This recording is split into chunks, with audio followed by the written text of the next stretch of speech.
Ici, les médias. Radio, presse écrite, les mécoms, publicité, télévision, cinéma, affichage, il fallait en parler. Hommes et femmes des médias. Hommes et femmes des médias. Ici, les médias. Ici, les médias. Le magazine des médias africains. Mesdames, messieurs, sur l'ensemble du continent, recevez nos sincères salutations. Le moment est arrivé de nous consacrer uniquement aux médias. Ici les médias, voici les sommaires. Cameroun, l'animateur Brice Albin Yamedze, promu chef de chaîne de Média Afrique Radio. Souvenez-vous, Marcy. Il faut que je travaille plus qu'à Génération 2.0 parce que je suis quelqu'un de très ambitieux. C'était le 23 juillet 2016. Nous recevions Brice Albin sur ces mêmes antennes. Il était alors le nouvel animateur sur Média Afrique Radio à Douala. 5 mois plus tard, ses ambitions se concrétisent. Pour cette édition, Cédric Tachago est allé à la rencontre de Brice Albin Yamedze. Maintenant, j'ai la lourde charge de diriger Média Afrique Radio Douala. Tchad, 235 jours sans réseaux sociaux en 2016 et une perte estimée à 18 milliards de francs CFA. Ce bilan a été dressé par l'organisation non gouvernementale Internet sans frontières. RD Congo, le gouvernement annonce la réouverture des médias fermés récemment. Cette décision émane du ministre de la Communication et des Médias, Lambert Mende. Il fallait en parler. Et il fallait parler de Delphine Olaï, cette jeune Ivoirienne qui a mis au point une ampoule qui s'allume au contact de l'eau. Roland Diaco est avec nous, il nous l'expliquera. Afrique du Sud, l'audiovisuel public en attente d'un nouveau conseil d'administration après la démission de son président. Il revient au président de la République Jacob Zuma et le Parlement de constituer un conseil d'administration par intérim de la SABC, le groupe audiovisuel public. Sénégal, Macky Sall adresse un discours spécial aux internautes. En marge de son traditionnel discours pour 2017, le président du Sénégal a tenu à adresser quelques mots aux milliers d'internautes sénégalais à travers le monde. La substance de ses propos dans cette édition. Les métiers de la communication. Qu'est-ce qu'un chauffeur de salle? En quoi consiste le métier de chauffeur de salle? Dans les métiers de communication, vous aurez les explications de Cédric Tachago. Bonjour Marcy. Bonjour Aimé Désiré. Passionné des médias, c'est ici les médias. Ici les médias. Le magazine des médias africains. Cameroun, l'animateur Brice Albin Yamedze, promu chef de chaîne de Média Afrique Radio. Il y a de cela 5 mois, notre correspondante à Douala, Philomène Dussi, recevait Brice Albin Yamedze. Il était alors le nouvel animateur sur Média Afrique Radio. 5 mois plus tard, il est promu à la tête de ce média comme station manager. De Bafoussam pour Douala, Cédric Tachago est allé à sa rencontre. Brice Albin Yamedze, bonsoir. Bonsoir à toi et merci de m'accompagner pendant que je fais mes courses. Il faut signaler qu'on est en plein supermarché à Douala. Eh bien, j'ai chopé Brice Albin. Première question, on aimerait savoir comment avez-vous reçu la nouvelle de votre nomination? Où étiez-vous? Et que faisiez-vous à ce moment-là, Brice Albin? Alors j'étais chez moi et j'ai reçu un coup de fil du président du groupe Média Afrique qui m'a invité à son bureau, qui m'a annoncé la nouvelle. C'est une grande fierté. Ça fait seulement quelques mois que je suis à Média Afrique Radio et c'est une grande responsabilité. J'étais jusque-là patron de mon émission Génération 2.0. Maintenant, j'ai la lourde charge de diriger Média Afrique Radio Douala. Je vais essayer de faire de mon mieux pour être à la hauteur de la confiance qui m'est accordée. Et est-ce qu'on peut dire, Brice Albin, que cette nouvelle vous a un peu surpris? Oui, c'est une surprise. Oui, c'est une surprise. Franchement, je m'y attendais pas du tout. Que j'étais concentré sur mon émission Génération 2.0 à laquelle je me consacrais jusqu'ici.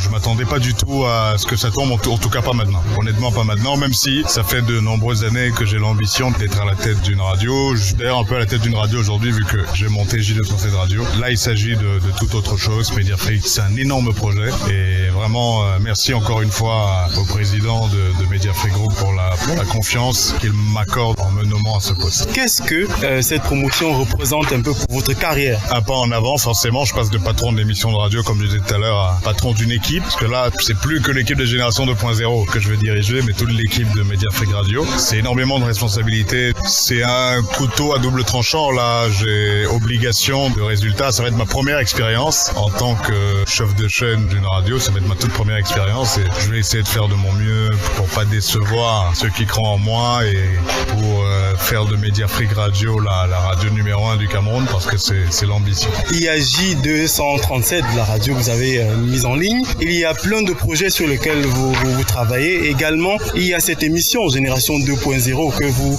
tenez chaque soir. On se demande bien, avec cette nouvelle responsabilité que vous embrassez, est-ce qu'on ne va pas perdre Brice Albin sur les ondes, ou bien est-ce que son champ d'action ne va pas un peu se cantonner à la gestion exclusive de la radio? Je ne peux pas, vu que Génération 2.0 est l'un des programmes phares de la chaîne. Je suis obligé de continuer à tenir le programme. Tous les projets que j'ai à côté, Hip Hop Experience, J237 Radio, Ciné Out, je ne peux pas les laisser tomber non plus. Donc je vais continuer à charbonner de tous les côtés. Là, je suis très fatigué parce qu'en 2016, j'ai pas arrêté de bosser, de courir dans tous les sens sur 1001 projets. Je vais continuer. Là, j'ai pris du personnel déjà et je vais continuer à prendre du personnel pour mes activités hors Média Afrique Radio. Je peux pas tout seul gérer et Hip Hop Experience, et encore que Hip Hop Experience par exemple et Ciné Out. Je travaille dessus avec des partenaires. J237 Radio, j'ai un partenaire également, et on a des équipes avec lesquelles on travaille qui nous permettent d'avoir du temps pour autre chose. Donc les auditeurs de Génération 2.0 n'ont pas de souci à se faire. Ils n'ont aucun souci à se faire. Je suis l'animateur de Génération 2.0. Je reste l'animateur de Génération 2.0, même si j'aurais obligation aussi de gérer l'ensemble de l'antenne aujourd'hui. Et là, nous sommes en plein supermarché, faut dire. On est en train d'aborder le rayon jeux vidéo. Faut dire également, pour aborder une question un peu indiscrète, Brice Albin, il se pourrait que, d'après certaines indications, vous avez un peu hésité à accepter votre nomination à la tête de Média Afrique. Est-ce que c'est vrai, déjà? Est-ce que j'ai hésité? On m'a pas laissé le choix. Et c'est un grand honneur, donc non, j'ai pas hésité une seule seconde. Je sais pas qui vous a dit ça.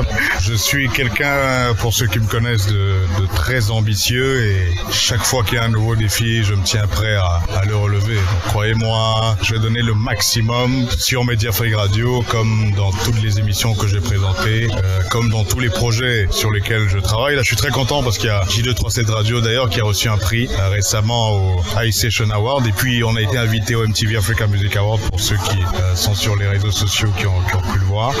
Vous avez parlé d'ambition tout à l'heure, je vais prendre cette expression pour chuter. Vous êtes jeune, Brice Albin, et vous êtes à la tête d'une radio comme celle-là qui se veut urbaine. On aimerait donc savoir, peut-être c'est tôt de le demander, les ambitions que vous caressez pour Média Afrique Radio à Douala. Je vous l'ai dit, faire de la chaîne la radio numéro 1 du Cameroun, c'est ça l'objectif. Ça va se réaliser, croyez-moi. En tout cas, on fera tout pour ça. Dans tous les cas, on croise les doigts pour vous, Brice Albin. Toute l'équipe d'ici les médias vous transmet ses félicitations. Bon vent dans votre nouvelle fonction, dans vos nouvelles aventures. Merci infiniment de vos encouragements, merci de votre soutien également. Et si jamais ça se passe mal, je pourrai toujours venir toquer à votre porte. Félicitations et merci d'avoir répondu aux questions d'ici les médias. Merci à vous. À l'instant, Brice Albin Yamedieu, le nouveau chef de chaîne de Média Afrique Radio. Il répondait aux questions de Cédric Tachago. Tchad, 235 jours sans réseaux sociaux en 2016, une perte estimée à 18 milliards de francs CFA. Ce bilan, aimé désiré, a été dressé par l'organisation non gouvernementale Internet sans frontières, Philomène Dussi. Ici, les médias. En 2016, le Tchad a passé 235 jours sans service Internet et réseaux sociaux. La situation est revenue à la normale le 2 décembre dernier, alors que les restrictions et coupures avaient été imposées depuis le 27 février. L'ONG Internet sans frontières, après une étude, a avancé la somme de 18 milliards de francs CFA comme étant le montant des pertes dues à cette perturbation. Pour cette organisation, les Tchadiens ont souffert pendant 10 mois de restrictions à leur liberté d'expression. Dans une lettre ouverte adressée au président tchadien Idriss Déby Itno, plusieurs organisations de la société civile du pays demandaient la fin de la violence des libertés d'expression et de communication. L'ONU s'y était mise aussi à travers son rapporteur spécial pour la liberté d'expression et son rapporteur pour la liberté d'association. Le 7 novembre dernier, une demande d'explication avait été adressée au gouvernement tchadien qui avait 60 jours pour répondre. Il reste encore à déterminer si cette pression internationale a contribué à la libération de l'Internet et des réseaux sociaux au Tchad. Ici, les médias. C'est à l'instant Philomène Dussi. Ismaël est avec nous. Bonjour Ismaël. Bonjour Adoré. Alors, pouvons-nous dire que le Tchad a cédé aux pressions internationales au vu de ce que vient de nous décrire Philomène? Le Tchad cédé à la pression internationale, moi je ne pense pas. Je pense que c'est des personnes qui, à un moment donné, se sont dit, bon voilà, on peut donc jouer à un jeu de ping-pong, manipuler Internet ou encore manipuler l'information comme on veut. Sans Internet, on peut tout faire, on peut porter atteinte à la liberté d'expression, on court pas le risque d'être filmé, on court pas le risque que notre désastre soit filmé ou encore soit immédiatement mis sur Internet, on peut manipuler l'information quand on veut et comme on veut, puisqu'il n'y a pas Internet, et puis ça nous arrange. On a le malheur que nos chefs d'État font partie d'une génération un peu plus ancienne qui n'ont aucune utilité ou encore qui ne comprennent pas l'utilité de l'Internet ou encore qui donnent l'impression de ne pas le comprendre. Donc, conséquence, on coupe Internet et on estime les pertes à 18 milliards de francs CFA. Ça ne dit rien à personne ou encore personne ne donne l'impression d'être touché. Donc, des pertes énormes. Quand on sait également que la majeure partie des médias aujourd'hui fonctionnent via Internet ou encore la majeure partie d'activités, même bancaires, fonctionnent via Internet. Donc, 10 mois totalement sans Internet, ça ne dit rien à personne. 18 milliards de pertes. Qui payera le préjudice? Juste parce qu'on voudrait favoriser la machine politique qui est tenue d'ailleurs par un groupuscule de personnes. Donc, qui va réparer le préjudice? Avec la crise, ouais. Répondez-moi. Donc, céder à une pression internationale, je ne pense pas. D'accord. Merci. Ne partez pas, Ismaël, je vous en prie. Olivier, bonjour. Bonjour, Aimé Désiré. Olivier, dis-nous, je vous en prie, comment peuvent se chiffrer les pertes des coupures des réseaux sociaux dans un pays, dans une ville, Olivier? La question serait plutôt comment gagne-t-on de l'argent avec les réseaux sociaux? D'accord, merci. Car mis à part les fournisseurs d'accès qui clairement accuseront le coût en cas de coupure, il est assez difficile de démontrer avec clairvoyance comment une entreprise ou un utilisateur des réseaux sociaux pourrait gagner de l'argent. Oui. Il est cependant clairement établi que pour un utilisateur bien rodé dans l'utilisation des réseaux sociaux, 235 jours sans réseaux sociaux représentent un énorme manque à gagner. N'allons surtout pas croire qu'il est facile d'aboutir à la rémunération à travers les réseaux sociaux, qu'on soit une entreprise ou un simple individu. Car rappelons-le, une présence sur les réseaux sociaux ne rapporte pas directement de l'argent, mais sert à gérer l'image de marque. Voilà. Beaucoup d'entreprises sont sur les réseaux sociaux plus pour gagner en notoriété qu'autre chose. Mais quand on relie le marketing au business, les choses deviennent plus intéressantes. Car comme on dit, pas de roi social sans indicateur clé de performance. Aujourd'hui, les actions sur web social peuvent rapporter un retour sur investissement. Des actions comme le placement publicitaire, des campagnes d'hashtag ou des sponsoring blogs peuvent rapporter à condition de définir les objectifs à atteindre et la capacité à mesurer leurs atteintes. Les marques souhaitent pouvoir mesurer la portée de leurs messages, identifier les sites où se trouvent leurs audiences et éventuellement savoir quel canal convertit le plus d'utilisateurs en brand ambassadors. Voilà. Et c'est à ce niveau que rentrent en jeu les utilisateurs des réseaux sociaux souhaitant gagner de l'argent. Ils sont communément appelés influenceurs car ils ont le pouvoir d'influencer leurs followers et évidemment les pousser à un acte d'achat. Dans les médias sociaux, c'est donc à des fins de gain qu'il devient clé pour vous de prendre soin de cette audience, donc de vos followers. Oui. Les impacter et les influencer à des fins d'achat. Cela dit, il est clair que si les réseaux sociaux sont coupés, toute cette organisation mise en place ne rapporte plus rien du tout. Merci Olivier Nkayu, ne partez pas s'il vous plaît. Okay. RD Congo, le gouvernement annonce la réouverture des médias fermés récemment. Cette décision émane du ministère de la Communication et des Médias. Philomène Dussi. Ici, les médias. L'annonce a été faite en République démocratique du Congo par le ministre de la Communication et des Médias qui déclare, je cite, « Il a été décidé en ce qui concerne le secteur des médias, la réouverture dans les 2 premières semaines du mois de janvier de tous les médias fermés à la suite des mesures administratives conservatoires et ne faisant pas l'objet d'une procédure judiciaire. » Fin de citation.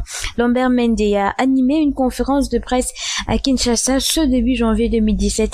Il n'a pas expliqué certains détails de sa déclaration, notamment la précision sur les médias frappés de mesures administratives conservatoires et ceux ne faisant pas l'objet de poursuites judiciaires. Il est donc difficile de savoir quels sont les médias concernés par cette décision du gouvernement. L'ONG Journalistes en danger a recensé 7 médias fermés entre 2012 et 2016. Ces médias sont Radio Lisanga Télévision, Radio Liberté Béni, Radio Lubumbashi Joie, Nyota TV, Radio Télévision Mapendo, La Voix du Katanga et le journal Congo News.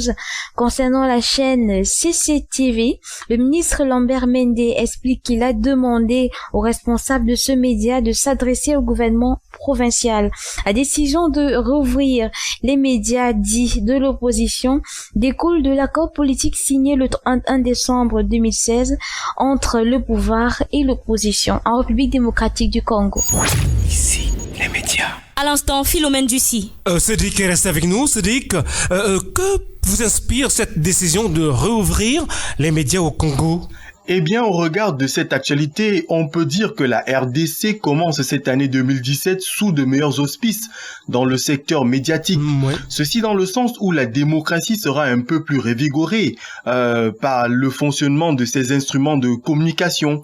Car ne perdons pas de vue que ce sont les médias de l'opposition qui étaient en quelque sorte muselés, dont leur réouverture apportera à coup sûr un autre son de cloche dans le champ politique congolais. Et aussi, on peut dire que dans le secteur de l'emploi, cette décision redonnera le sourire à de nombreux Congolais qui se retrouvaient en quelque sorte en chômage forcé. Oui, voilà. Mais au-delà de cet aspect reluisant, ne perdons pas de vue que l'annonce du ministre de la Communication et des Médias élude superbement le cas de la coupure des signaux des médias internationaux que sont RFI et Radio Okapi, la FM de l'ONU. Et pour rappel, au mois de novembre dernier, Lambert Mende affirmait, je cite, « Nous avons estimé nécessaire d'avoir une discussion avec les responsables de RFI en vue de revisiter notre accord avec cette radio. La reprise des émissions pourra intervenir après ces discussions parce que nous reprochons à RFI les mêmes choses depuis plusieurs années mais rien ne change. » Et il ajoutait plus loin, « Nous les attendons pour des discussions. » Fin de citation. Peut-on comprendre par là le refus des chaînes internationales de venir à la table du dialogue? Oui. Ou alors le gouvernement ne livre pas une version authentique des faits? Allez donc savoir. Mais on est sans ignorer le climat politico-social qui sévit actuellement dans ce pays, qui attend la tenue de la prochaine élection présidentielle. Et ceci est généralement l'occasion de méfiance pour les politiques.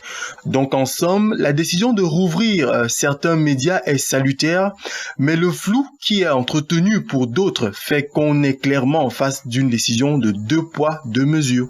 Ok, voilà. Cédric, je vous en prie, ne partez pas, s'il vous plaît.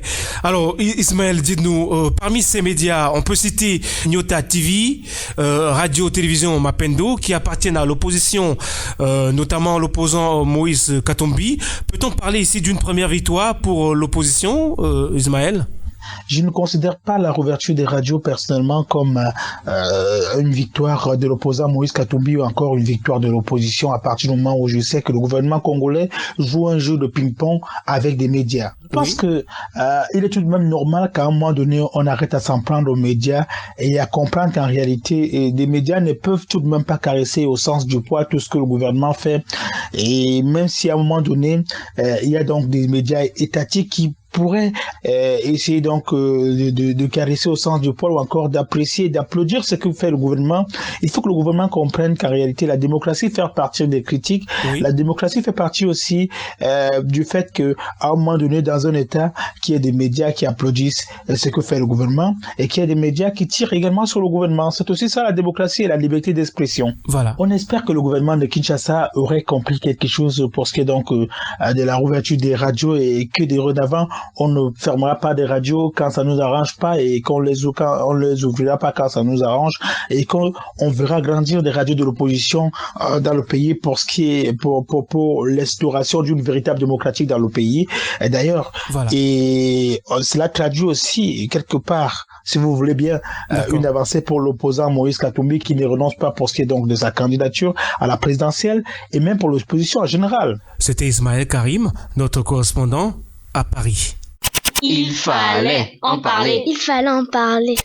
Il fallait parler de Delphine Oulaye, cette jeune Ivoirienne qui a mis au point une ampoule qui s'allume au contact de l'eau. Oui, merci. Afin de pallier au manque de fourniture d'électricité dans certains contrées du pays, une Ivoirienne de 24 ans travaille pour développer actuellement une ampoule qui fonctionne de manière autonome. Le résultat est plutôt surprenant. Pour s'allumer, il suffit de la mettre au contact de l'eau. Delphine Oulaye, c'est son nom. La jeune Ivoirienne, originaire de la région de Torpi, dans l'ouest du pays, a bien connu le manque d'électricité durant son enfance. En réalité, il s'agit d'une ampoule à diode électroluminescence facilement démontable. L'équipe de Delphine Oulaye a donc pu l'équiper d'une pile fabriquée à partir d'une tige de carbone recouverte de poudre de magnésium. Il s'agit d'une pile hydroélectrique, c'est-à-dire qu'elle produit de l'électricité au contact de l'eau. En clair, lorsque les électrodes de la pile entrent en contact avec l'eau, une réaction électrochimique se produit à la surface des électrodes, ce qui génère l'électricité. Celle-ci alimente ensuite l'ampoule à LED qui s'allume. Des ampoules fonctionnant de manière autonome très similaires existent déjà à travers le monde. Mais jusqu'ici, on n'en avait pas vu qui fonctionnait avec de l'eau. Et il fallait en parler. Afrique du Sud, l'audiovisuel public en attente d'un nouveau conseil d'administration après la démission de son président. Et vous nous apprenez, Karine, qu'il revient au président de la République, Jacob Zuma, et le Parlement de constituer un conseil d'administration par intérim de la SABC, le groupe audiovisuel public. Ici, les médias. En effet, merci. L'actuel conseil s'est davantage décimé après la démission du professeur Boulaïmi Magoé, qui était le président de cet organe de gestion de la SABC. Il a rendu son tablier auprès de la présidence de la République qui en a fait l'annonce de cette fin décembre 2016. Le professeur Boulaïmi Magoé, il faut le dire, était le dernier membre non exécutif du conseil. Il a donc finalement été contraint de démissionner. La pression était accrue sur lui après la démission de 5 membres en octobre et novembre dernier. Le professeur Magoé avait dû s'expliquer devant le Parlement. Tant de critiques sont formulées sur le fonctionnement et la gestion du groupe audiovisuel public. L'enquête menée mardi par le comité de parlementaires a révélé que le top management de la SABC procède par intimidation et a instauré un climat de terreur au sein du personnel. Par ailleurs, l'exécutif interfère dans la gestion de l'audiovisuel public, notamment la ministre de la Communication et la présidence de la République. Des dénonciations allant dans ce sens avaient été formulées par plusieurs membres du conseil d'administration qui avaient fini par démissionner. D'autant mieux, Marseille, le professeur Boulaïmi Magoé avait toujours soutenu que la SABC va bien, réitérant qu'il ne quittera pas ses fonctions de président du conseil. Avec son départ, le conseil perd son 6e membre. Il revient au président de la République de dissoudre cet organe pour installer un conseil intérimaire. Il faudra nommer 8 autres nouveaux membres, dont 5 proposés par le Parlement. Le conseil d'administration par intérim aura donc un mandat qui n'excédera pas 6 mois. Karine Mambo depuis Johannesburg, pour ici les médias. Ici, les médias. Sénégal, Macky Sall adresse un discours spécial aux internautes. À l'image de son traditionnel discours de Nouvel An, le président du Sénégal a tenu à adresser quelques mots aux milliers d'internautes sénégalais à travers le monde. Merci Bomba. Ici, les médias. Selon l'agence Ecofin, en plus de son traditionnel discours de fin d'année à la nation, le président du Sénégal a écrit aux communautés Facebook et Twitter du Sénégal à travers le monde. Je tenais à vous adresser quelques mots en cette fin d'année, leur dit Macky Sall. C'est un discours empreint de remerciements. Le président dit toute sa gratitude pour les contributions au dialogue sur les pages de la présidence de la République depuis leur création sous la forme de commentaires, de questions et de suggestions. L'occasion est belle pour Macky Sall pour faire le bilan de sa communication digitale. Nous sommes passés en moins d'un an de 0 à plus de 100 000 abonnés sur Facebook, de 0 à plus de 10 000 sur Twitter. Nous avons lancé des sessions participatives et bien d'autres opérations entre la présidence de la République et les internautes sénégalais dans le monde entier. Le président sénégalais situe l'enjeu de la communication digitale, rendre compte de nos actions et de nos initiatives sur les canaux de communication utilisés par le plus grand nombre. Macky Sall réitère que, par le passé, son équipe n'a pas toujours bien communiqué. Le président du Sénégal rappelle les chantiers dans le secteur du numérique. notamment la création prochaine du pôle numérique à Diamniadio, du supercalculateur intégrant un véritable écosystème de call centers, l'ouverture en juin dernier d'un centre de services lancé par la société Atos, l'un des plus grands acteurs des entreprises de services du numérique. Le président rappelle par ailleurs que le secteur numérique joue déjà un rôle clé dans la mise en œuvre du plan Sénégal émergent. Ici, les médias. C'était Marcy Boumba. Vous restez avec nous, Olivier. Olivier, on le voit un peu partout en Afrique, les gouvernements cèdent une place plus ou moins importante aux réseaux sociaux. C'est le cas au Cameroun, au Gabon, en Afrique du Sud, au Maroc, au Sénégal, et que sais-je encore. Au vu de tout ceci, Olivier, y a-t-il lieu de dire que la gouvernance, ou du moins que la bonne gouvernance, passe nécessairement par les réseaux sociaux, Olivier ? Il est d'abord important de rappeler que lorsqu'on parle de gouvernance, il n'existe pas réellement de modèle universel, car chaque modèle de gouvernance doit être adapté aux besoins des gouvernés. Il est donc clair que sur cette base, il est difficile de dire ou d'affirmer qu'une bonne gouvernance passe par les réseaux sociaux. Oui. Pour les gouvernants, les réseaux sociaux présentent un énorme avantage car il y a un contact direct avec les gouvernés, même comme dans le plus grand nombre de cas, les posts sur les pages des gouvernants sont faits et tenus par des community managers qui gèrent au jour le jour leurs comptes. Du coup, ces plateformes qui sont censées être interactives deviennent une communication à sens unique où le gouvernement se contentera de faire une publication à l'endroit des gouvernés, mais au final ne prendra pas du tout le temps de lire les réactions de ces derniers.